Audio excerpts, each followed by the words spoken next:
Friends, good morning. Welcome back to my class. Today, I am going to explain you question tag. చాలా మందికి question tag పైన బాగా అవగాహన ఉంటుంది, కానీ కొన్నిసార్లు తెలిసి కూడా చిన్న మిస్టేక్ చేస్తూ ఉంటారు. ఇది క్వశ్చన్ ట్యాగ్ అనే క్వశ్చన్ ఖచ్చితంగా ప్రతి కాంపిటేటివ్ ఎగ్జామినేషన్లో వస్తూ ఉంటుంది. దీనిపైన క్వశ్చన్స్ రెండు రకాలుగా ఉన్నాయి. ఒకటి వచ్చేసి మనకు సెంటెన్స్ ఇస్తూ ఉంటాడు వాడే, సీజ్ ఆనెస్ట్, ఇలా ఒక సెంటెన్స్ ఇచ్చేసి దీనికి యాడ్ సూటబుల్ క్వశ్చన్ ట్యాగ్ అనుకుంటాడు. ఇలాంటి ఒక స్టేట్మెంట్ ఇచ్చేసి దీనికి సూటబుల్ క్వశ్చన్ ట్యాగ్ ఏదో యాడ్ చేయమంటున్నాడు. రెండవ మోడల్ ఏంటంటే వాడే క్వశ్చన్ పూర్తిగా ఇచ్చేసి he was not present, is he, ఇలా ఉంటుంది. అంటే ఈ రెండవ మోడల్లో ఒక స్టేట్మెంట్తో పాటు దాని ట్యాగ్ క్వశ్చన్ ట్యాగ్ కూడా ఇచ్చేటాడు. అయితే ఇందులో స్టేట్మెంట్కు ట్యాగ్ కాస్త వేరియేషన్ ఉంటుంది, అంటే తప్పుగా ఉంటుంది. తప్పుగా ఉన్నదాన్ని కూడా మనం ఐడెంటిఫై చేయాల్సి ఉంటుంది. సో ఈ విధంగా మనకు క్వశ్చన్ ట్యాగ్ పైన రెండు రకాల ప్రశ్నలు వస్తున్నాయి. ఒకటి క్వశ్చన్ ఇచ్చేసి క్వశ్చన్ ట్యాగ్ రాయమంటాడు, లేక పూర్తిగా స్టేట్మెంట్ ప్లస్ ట్యాగ్ రెండు ఇచ్చేసి ఇందులో మిస్టేక్ ఎక్కడుందో వెతుక్కుంటున్నాడు. సో దీన్ని పైన మనం ఎలాంటి క్వశ్చన్స్ ఉంటాయి కాస్త చూద్దాం. జనరల్గా most of the aspirants have clear idea about question tag. Question tag పైన అందరికీ అవగాహన ఉంటుంది. బట్ క్వశ్చన్ ట్యాగ్లో రెండు అంశాలు బాగా గుర్తుపెట్టుకోవాలి. ఒకటి, ఇచ్చినటువంటి సెంటెన్సు పాజిటివా నెగటివా చూసుకోవాలి.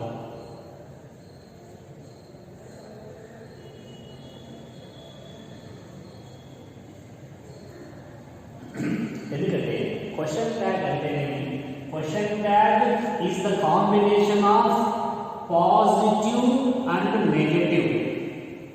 ఖచ్చితంగా ప్రతి ట్యాగ్లో పాజిటివ్ ఉంటుంది, మనం నెగటివ్ రాయాలి, లేక నెగటివ్ ఉంటుంది, పాజిటివ్ రాయాలి. ఇక్కడ నెగటివ్ అనే దాని గురించి తెలుసుకుంటే పాజిటివ్ మీకు ఆటోమేటిక్గా వచ్చేస్తుంది. నెగటివ్ అంటే అర్థం ఏంటంటే ఏ సెంటెన్స్లో అయినా ఎన్ఓటి నాట్ లేక అండ్ అనే కాంట్రాక్షన్ ఫామ్ ఎన్ఓటి నాట్ అని ఉంటుంది, లేక ఈ ఎన్ఓటిని కాంట్రాక్షన్ ఫామ్ అండ్ లా ఇస్తుంటాడు. ఇది ఒక మోడల్. ఏ సెంటెన్స్లో అయినా ఎన్ఓటి నాట్ ఉంటే that is called negative. Negative అని కొన్ని సెంటెన్సెస్లో కొన్ని అడ్వర్బ్స్ వస్తూ ఉంటాయి. సమ్ అడ్వర్బ్స్, ఆ అడ్వర్బ్స్ ఏంటంటే for example very very important, never కానీ, సెల్డమ్ కానీ, రేర్లీ కానీ, హార్డ్లీ. ఈ అడ్వర్బ్స్ బాగా పెట్టుకోండి. నెవర్, సెల్డమ్, రేర్లీ, హార్డ్లీ, ఈ 4 అడ్వర్బ్స్ కూడా నెగటివే. అంటే ఏ సెంటెన్స్లో అయినా నెవర్, సెల్డమ్, రేర్లీ, హార్డ్లీ ఉంటే that is called negative statement. అలాగే కొన్నిసార్లు నెగటివ్ను సబ్జెక్టును నెగటివ్లో ఇస్తూ ఉంటాడు. Subject with negation.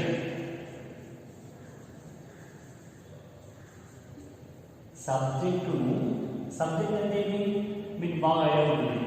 నౌన్ కానీ ప్రొనౌన్ కానీ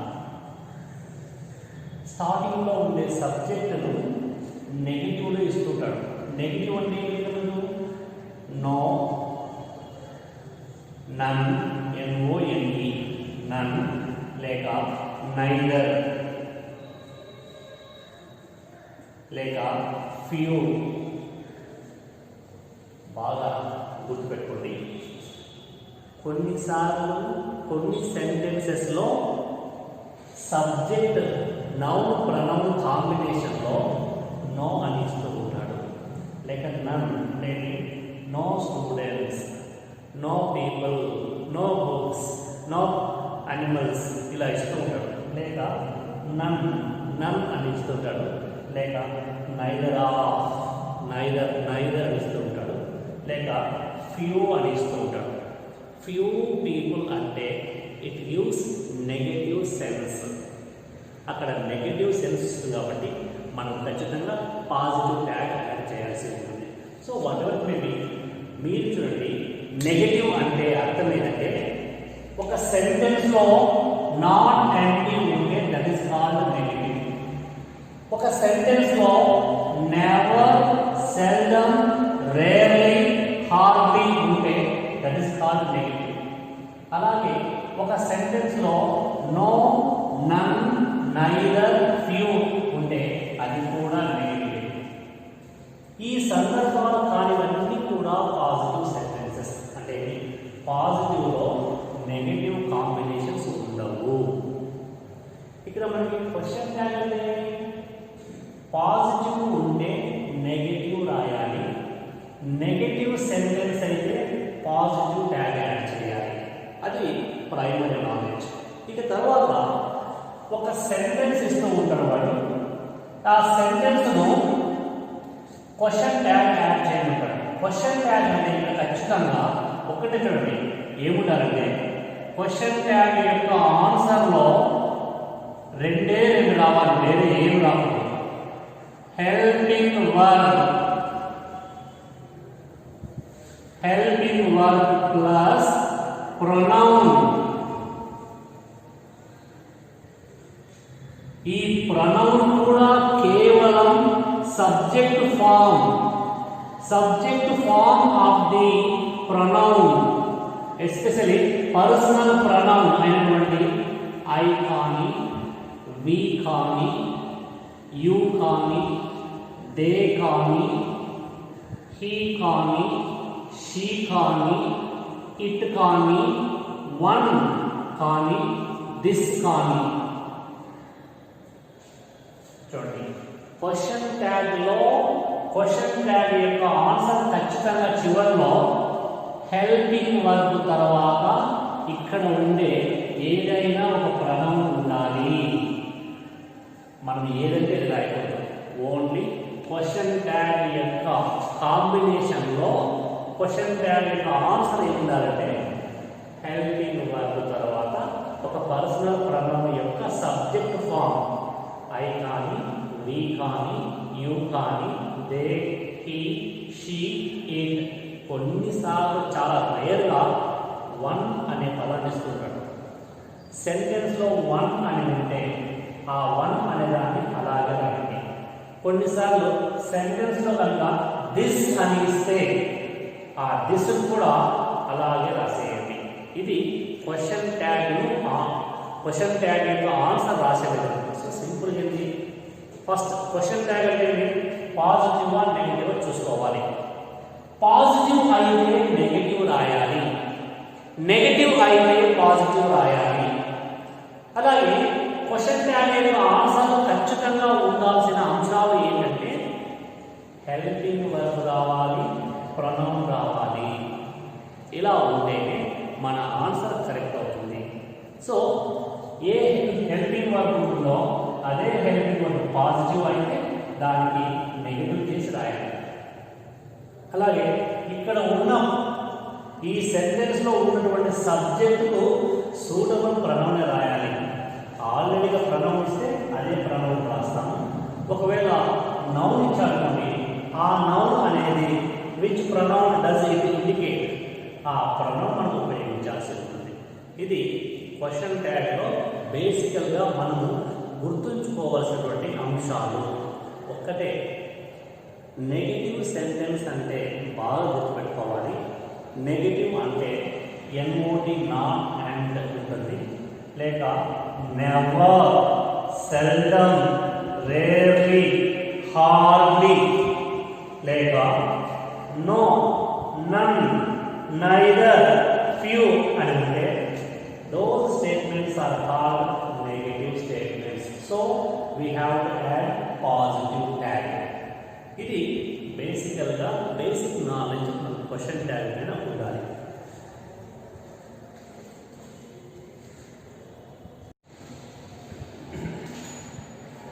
నా ఫ్రెండ్స్, క్వశ్చన్ ట్యాగ్లో ఇచ్చే సెంటెన్సెస్ ఎన్ని రకాలుగా ఉంటుంది, వాటిని మనం ఎలా గుర్తుపట్టాలి?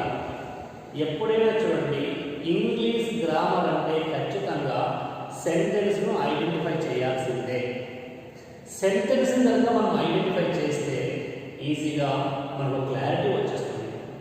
ఇక్కడ క్వశ్చన్ ట్యాగ్లో వచ్చే మోడల్స్ రెండు రకాలుగా ఉంటాయి, అంటే 2 సెంటెన్సెస్ ఉంటాయి. ఒకటి అఫర్మేటివ్ పైన ఇస్తూ ఉంటాడు, 2 ఇంపరేటివ్ సెంటెన్స్ పైన ఇస్తూ ఉంటాడు. అఫర్మేటివ్ అంటే మీకు బాగా ఐడియా ఉంటుంది. అఫర్మేటివ్ అంటే ఏంటి? సెంటెన్స్ స్టార్టింగ్లో సబ్జెక్ట్ ఉంటుంది, సబ్జెక్ట్ తర్వాత వెర్బ్ ఉంటుంది. ఇది అఫర్మేటివ్ సెంటెన్స్. ఇంపరేటివ్ అంటే సెంటెన్స్ ప్రారంభంలోనే వర్బ్ యొక్క మొదటి రూపం, first form of the verb is at the beginning of the sentence. Imperative ఎప్పుడు కూడా స్టార్టింగ్ లో వర్బ్ యొక్క మొదటి రూపం ఉంటుంది. అఫర్మేటివ్ అంటే స్టార్టింగ్ లో సబ్జెక్ట్ ఉంటుంది, తర్వాత వర్బ్ ఉంటుంది. అయితే ఈ అఫర్మేటివ్ లో మనకు ఇచ్చే మోడల్స్ ఏముంటాయంటే, ఇక్కడ నేను వర్బ్ అని చెప్పాను కదా, సబ్జెక్ట్ తర్వాత వర్బ్ ఉంటుంది. ఈ వర్బ్స్ మీకు బాగా ఐడియా ఉంటుంది. వర్బ్స్ అనేవి బేసికల్గా 2 టైప్స్ ఉంటాయి. ఒకటి హెల్పింగ్ వర్బ్స్, 2 మెయిన్ వర్బ్స్ అని. అంటే ఏంటి? అఫర్మేటివ్లో ఇచ్చే సబ్జెక్ట్ తర్వాత వర్బ్ హెల్పింగ్ వర్బ్ కావచ్చు, లేక మెయిన్ వర్బ్ కావచ్చు. మనకు హెల్పింగ్ వర్బ్ అయితే ఏ ప్రాబ్లం లేదు. ఏ హెల్పింగ్ వర్బ్ ఉంటే దానికి నెగిటివ్ రాస్తాం. కానీ మెయిన్ వర్బ్ ఉన్నప్పుడు ఇక్కడ మెయిన్ వర్బ్స్ అనేవి మీకు 3 ఉంటాయి, 3 ఫార్మ్స్ ఉంటాయి. ఒకటి వర్బ్ యొక్క మొదటి రూపం, 2 వర్బ్ యొక్క మొదటి రూపం యొక్క ఎస్ ఆర్ ఈఎస్ ఫార్మ్, 3వ మోడల్ వచ్చేసి వర్బ్ యొక్క 2వ రూపం. చూడండి, జనరల్గా V1 వర్బ్ 2 ఫార్మ్స్ కలిగి ఉంటుంది. టెక్నికల్గా వాటిని ఏమంటారంటే first regular doing word, second regular doing word అంటారు.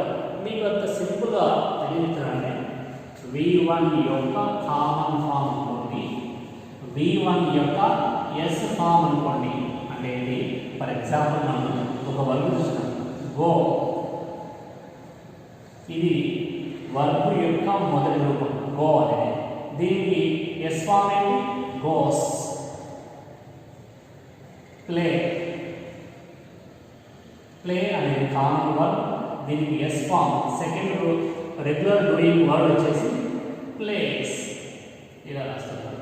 అంటే క్వశ్చన్ ట్యాగ్లో మనకి ఇచ్చే మెయిన్ వర్బ్లో మోడల్ ఏంటంటే కామన్ వర్బ్ ఉండొచ్చు, లేక ఎస్ వర్బ్ ఉండొచ్చు. కామన్ వర్బ్ సెంటెన్స్లో కామన్ వర్బ్ ఉంటే మనం ఆన్సర్ డోంట్ రాయాలి. గుర్తుపెట్టుకోండి, వెరీ వెరీ ఇంపార్టెంట్. ఎప్పుడైతే ఇచ్చిన మోడల్లో మెయిన్ వర్బ్ కనుక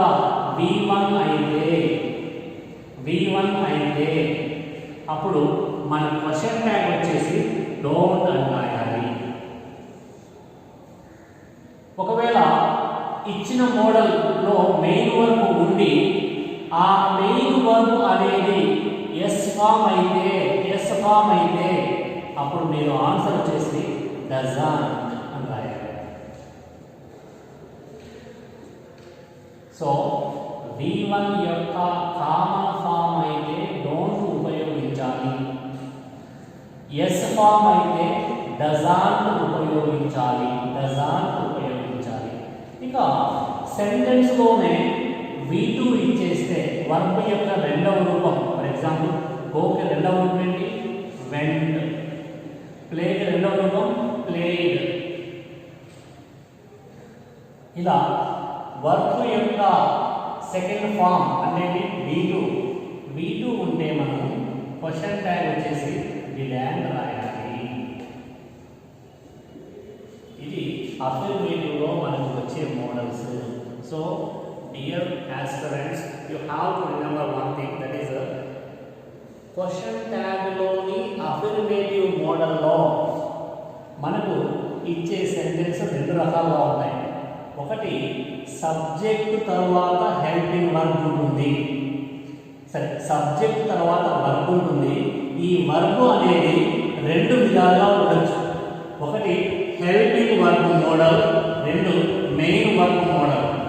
మనకు హెల్పింగ్ వర్బ్ మోడల్ అంటే ఫర్ ఎగ్జాంపుల్ ఈజ్ ఉంటుంది, మనం రాయాలి ఈజ్ ఆన్ రాస్తాం. ఈజ్ ఉంటే ఈజ్ ఆన్, వాజ్ ఆన్ ఇలా రాసేస్తాం. సో ఏ హెల్పింగ్ వర్బ్ ఉంటే ఆ హెల్పింగ్ వర్బ్ నెగేషన్ రాస్తాము, లేక వాడే నెగిటివ్ ఇస్తే అప్పుడు మనం పాజిటివ్ రాస్తాం. ఈజ్ ఆన్ ఉంటే ఈజ్ రాస్తాం, వాజ్ ఆన్ ఉంటే వాజ్ రాస్తాం, ఈజ్ ఉంటే ఈజ్ ఆన్ ఉంటే ఈజ్. ఫర్ ఎగ్జాంపుల్ మీరు కావాలంటే హీ ఈజ్ ప్రజెంట్ అని అనుకోండి. ఇక్కడ మనకి సబ్జెక్ట్ ఉంది, హీ ఉంది, వర్బ్ ఉంది ఈజ్. ఇది నెగిటివా పాజిటివా? ఇందులో నాట్ కానీ సెల్డమ్, నెవర్ లాంటి అడ్వర్బ్స్ కూడా లేవు. So it is a positive sentence. దీన్ని మనం నెగిటివ్ రాయాలి. పాజిటివ్ కావాలి, నెగిటివ్ ఆన్సర్ ఈజ్ ఉంటే కావాలి ఈజ్ ఆన్. ఇక్కడ సబ్జెక్ట్ ఏమైనా హీ ఉంది, ఆ హీని అలాగే రాసేసుకోవచ్చు. చివరిలో క్వశ్చన్ మార్క్, ఇది క్వశ్చన్ ట్యాగ్. సో ఇచ్చిన సెంటెన్స్ పాజిటివ్ అయితే దాని వర్బ్కు నెగిటివ్ యాడ్ చేయాలి. అక్కడ సబ్జెక్ట్ హీ ఉంది కాబట్టి ప్రొనౌన్ ఆల్రెడీ, సో హీనే వాడాలి. So what ever it may be, ఏది ఉంటే మీరు first you have to understand అది పాజిటివ్లో ఉందా నెగిటివ్లో ఉందా. ఇట్ వాజ్ నాట్ బ్యూటిఫుల్ అనుకోండి, ఇట్ వాజ్ నాట్ బ్యూటిఫుల్. ఇక్కడ మనకు సబ్జెక్ట్ ఉంది, హెల్పింగ్ వర్బ్ ఉంది, బట్ ఇక్కడ ఏముంది నెగిటివ్ ఉంది. నెగిటివ్ ఉన్నప్పుడు ఆ నెగిటివ్ తీసి దాన్ని పాజిటివ్ చేయాలి. వాజ్ నాట్ ఉంది, సో ఆన్సర్ వాజ్. ఇక్కడ సబ్జెక్ట్ ఏమిటి ఇట్, అది వాజ్ అంతే. చూడండి, ఇలా హెల్పింగ్ వర్బ్ ఉంటే చాలా ఈజీ. హెల్పింగ్ వర్బ్ ఈజ్ ఉంటే ఈజ్ ఆన్, వాజ్ ఉంటే వాజ్ ఆన్, వాజ్ ఆన్ ఉంటే వాజ్, ఈజ్ ఆన్ ఉంటే ఈజ్. సో మనకున్నటువంటి హెల్పింగ్ వర్బ్స్లో ఏ హెల్పింగ్ వర్బ్ ఇవ్వచ్చు, ఆ హెల్పింగ్ వర్బ్ మనం ఇక్కడ రాస్తాం. అయితే ఇక్కడ హెల్పింగ్ వర్బ్స్లో ఒక 3 హెల్పింగ్ వర్బ్స్ బాగా గుర్తుపెట్టుకోవాలి. అది ఏంటంటే క్వశ్చన్ ట్యాగ్లో ఇచ్చే సెంటెన్స్లో కనుక యామ్ ఉంటే, యామ్ అనే దానికి ఇంగ్లీష్ లాంగ్వేజ్లో కాంట్రాక్షన్ ఫామ్ లేదు. అంటే యామెంట్ అనే పదం లేదు ఇంగ్లీష్లో. కాబట్టి యామ్ అనే దానికి ఆన్సర్ వచ్చేసి క్వశ్చన్ ట్యాగ్ వచ్చేసి రన్ అని రాయాలి. It is very important and you must remember this one. జనరల్గా అన్ని హెల్పింగ్ వర్బ్స్ అన్నీ కూడా ఈజ్ ఉంటే ఈజ్ ఆన్, వాజ్ ఉంటే వాజ్ ఆన్, వర్ ఉంటే వరంట్, హ్యాజ్ ఉంటే హ్యాజ్ అంట్. బట్ యామ్ ఉన్నప్పుడు మాత్రమే ఖచ్చితంగా ఆన్సర్ ఆర్ అని రాయాలి. అలాగే విల్ అనే హెల్పింగ్ వర్బ్కు హెల్పింగ్ వర్బ్కు నెగిటివ్ ఏంటంటే ఓన్, WONT అపాస్ట్రఫీ. విల్కు మాత్రం నెగిటివ్ ఓన్. ఓన్ట్ అంటే విల్ యొక్క నెగటివ్ అంటే విల్ ఇస్తే వోంట్ రాయాలి, వోంట్ ఇస్తే విల్ రాయాలి. అలాగే షల్ ఉంటుంది, దీని నెగటివ్ వచ్చేసి షంట్, SHANT షంట్ రాయాలి. సో షల్ ఉంటే షంట్ ఉంటే షల్. ఇది ఈ మూడు మాత్రం మీరు సపరేట్గా గుర్తుపెట్టుకోవాల్సి ఉంటుంది. క్వశ్చన్ ట్యాగ్లో కనుక కేవలం యాన్ ఉంటే మన ఆన్సర్ ఆర్ అని రాయాలి. క్వశ్చన్ ట్యాగ్లో విల్ ఉంటే ఆన్సర్ వోంట్ రాయాలి. క్వశ్చన్ ట్యాగ్లో షెల్ ఉంటే షంట్ రాయాలి. ఇది హెల్పింగ్ వర్బ్స్ పైన వచ్చే మోడల్స్. ఇక ఇప్పుడే చూసామని మెయిన్ వర్బ్ పైన కేవలం 3 రకాల వెర్బల్ ఫామ్స్ ఉంటాయి. ఒకటి V1 యొక్క కామన్ ఫామ్, V1 యొక్క బేస్ ఫామ్ కామన్ ఫామ్ ఉంటుంది. V1 యొక్క కామన్ ఫామ్ ఉంటే డోంట్ వాడాలి. V1 యొక్క ఎస్ ఫామ్ అంటే చాలు చివరిలో వర్బ్ ఎస్ ఉంటే అది V1 యొక్క ఎస్ ఫామ్ అంటారు. అప్పుడు ఎప్పుడైతే ఎస్ ఫామ్ ఉంటుందో మనం డస్ ఆన్ రాయాలి. క్వశ్చన్ ట్యాగ్లో కనుక V2 ఉంటే వర్బ్ యొక్క రెండవ రూపం ఉన్నప్పుడు మనం ఆన్సర్ డిడ్ రాయాలి. కావాలంటే for example let us look at some examples. I go to school అనుకోండి. Here is a sentence.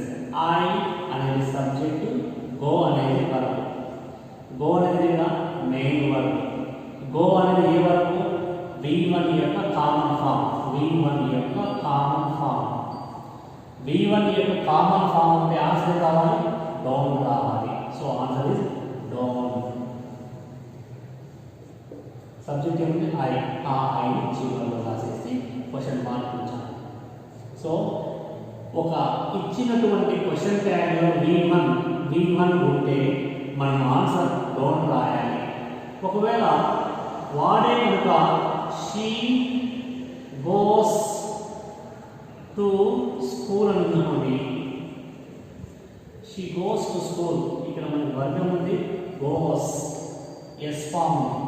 When we have s form ఉంటే డస్ ఆన్ రాయాలి. Only answer is doesn't రాసి ఆ సబ్జెక్ట్ చివరిలో రాసి question mark. ఒకవేళ ఇచ్చిన మోడల్లోనే V2 ఉంటే we went home. ఇక్కడ చూడండి, V అనేది సబ్జెక్ట్, went అనేది వర్బ్ యొక్క రెండవ రూపం. when we have V2 ఉంటే ఆన్సర్ did రాయాలి. సో ఆన్సర్ ఇస్ did రాసి ఆ subject did be question mark. ఇది మెయిన్ వర్బ్స్ పైన వచ్చే models. So remember my dear friends, ఒకటి అఫర్మేటివ్ మోడల్లో సబ్జెక్ట్ ఉంటుంది, దాని పక్కనే వర్బ్ ఉంటుంది. వర్బ్స్ అనేవి 2 రకాలుగా ఉంటాయి కదండి, helping verbs, main verbs. Helping verbs వస్తే నో ప్రాబ్లం, ఏ హెల్పింగ్ వర్బ్ ఉంటే అదే హెల్పింగ్ వర్బ్ మన నెగిటివ్ రాస్తాం. ఈజ్ ఉంటే ఈజ్ ఆన్. ఒకవేళ మెయిన్ వర్బ్స్ ఉంటే అప్పుడు మనం కాస్త గమనించాలి. మెయిన్ వర్బ్ యొక్క V1 ఫామ్ ఉన్నాయా, లేక V1 యొక్క ఎస్ ఫామ్స్ ఉన్నాయో చూసుకోవాలి, లేక V2 ఉందో చూసుకోవాలి. V1 యొక్క కామన్ ఫామ్ అయితే డోంట్ వాడాలి. V1 యొక్క ఎస్ ఫామ్ ఉంటే డస్ నాట్ వాడాలి. V2 ఉంటే డిడ్ వాడాలి. ఇది మనకు ఎక్కువ సార్లు వచ్చే క్వశ్చన్ ట్యాగ్ వాడాలి అనమాట. So I hope you have understood this one. Now let us learn imperative model. ఇప్పుడే నేను మీకు చెప్పాను, ఇంపరేటివ్ అంటే సెంటెన్స్ బిగినింగ్ లో మెయిన్ వర్బ్ యొక్క మొదటి రూపం ఉంటుంది. జనరల్ స్టాండర్డ్ ట్రెడిషనల్ గ్రామర్ ఏంటంటే ఇంపరేటివ్ సెంటెన్స్ అనేది స్టార్టింగ్ లో ఖచ్చితంగా వర్బ్ యొక్క మొదటి రూపం ఉంటుంది. మనకు కావాలంటే గో అనే ఒక వర్బ్ చూస్తున్నాం, గో. ఆ వర్బ్ తర్వాత ఇక ఏమైనా సూటబుల్ కాంబినేషన్స్ రాసుకోవచ్చు. సో మనకి స్టార్టింగ్లో వర్బ్ ఉంటుంది, అది కూడా V1 అయి ఉంటుంది. గో ఇమీడియట్లీ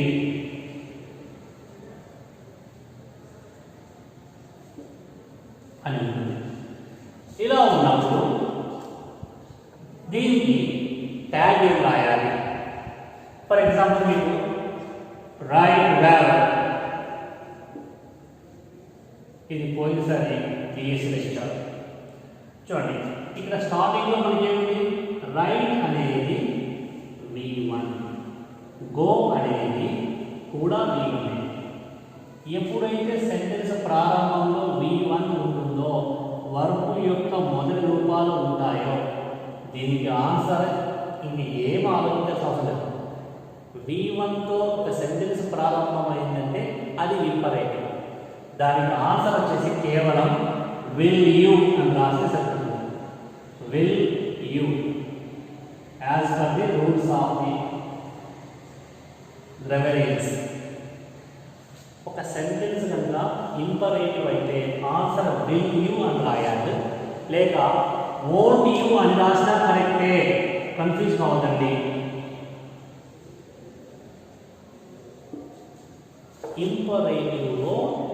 ఇంపరేటివ్ మోడల్లో స్టార్టింగ్లో V1 ఉంటే దానికి ఆన్సర్స్ ఎన్ని ఉంటాయి? ఒకటి విల్ యూ అని రాయొచ్చు, లేక వోంట్ యూ అని రాయొచ్చు. సో ఇది మీరు బాగుంటుంది. ఇంపరేటివ్ అంటే స్టార్టింగ్లో V1 ఉంటుంది. సో దానికి ఆన్సర్ రాయాలి, విల్ యూ అని రాయొచ్చు, లేక వోంట్ యూ అని రాయొచ్చు. Will you or won't you. కొన్నిసార్లు ఈ ఇంపరేటివ్ సెంటెన్స్ అనేది ఇలా మొదలై ఉంటుంది. Let us go home. ఇక్కడ చూడండి, లెటర్స్ అని ఇస్తూ ఉంటారు. ఇది కూడా ఇంపరేటివ్ మోడల్, ఎందుకంటే లెట్ అనేది V1. బట్ ఇక్కడ ఏంటంటే లెటర్స్ అని ఇచ్చినప్పుడు మాత్రం బాగుంటుంది. క్వశ్చన్ ట్యాగ్లోని ఇంపరేటివ్ మోడల్లో లెటర్స్ అని ఇస్తే దీని క్వశ్చన్ ట్యాగ్ మనం ఏం రాయాలంటే షల్ వి అని రాయాలి. అంటే వేరే ఏం రాయాలి? ఇది క్వశ్చన్ ట్యాగ్లోని ఇంపరేటివ్ మోడల్. సో ఒకటి ఇంపరేటివ్లో మీకు రెండే మోడల్స్. ఒకటి డైరెక్ట్గా V1 ఉంటుంది. V1 ఉంటే విల్ యూ రాయొచ్చు, లేక వోంట్ యూ రాయొచ్చు. ఒకవేళ ఇంపరేటివ్లోని రెండవ మోడల్ స్టార్టింగ్లో లెటర్స్ అని ఉంటే షల్ బి అని రాస్తే చాలు. ఇది క్వశ్చన్ ట్యాగ్ పైన వచ్చే డైరెక్ట్ క్వశ్చన్స్. అయితే మీరు ఎప్పుడైతే క్వశ్చన్ ట్యాగ్స్లో ఈజీగా ఐడెంటిఫై చేయగలుగుతారో, దాన్ని అప్లికేషన్ సెంటెన్స్లో ఏమైనా ఎర్రర్స్ కానీ మిస్టేక్స్ ఏమైనా ఉన్నాయా అని ఐడెంటిఫై చేసినప్పుడు సేమ్ సబ్జెక్ట్ మ్యాచ్ అయ్యేదని చూసుకోవాలి. హెల్పింగ్ వర్బ్ మ్యాచ్ అయ్యేదని చూసుకోవాలి. V1 ఇస్తే డోంట్ ఉండాలి. V1 యొక్క ఎస్ ఫామ్ ఇస్తే డజాంట్ ఉండాలి. V2 ఇస్తే డిడాంట్ ఉండాలి. ఈ అంశాలను గుర్తుపెట్టుకుంటే ఈజీగా మీరు క్వశ్చన్ ట్యాగ్ పైన వచ్చే క్వశ్చన్స్ని సాల్వ్ చేయగలుగుతారు. So thank you.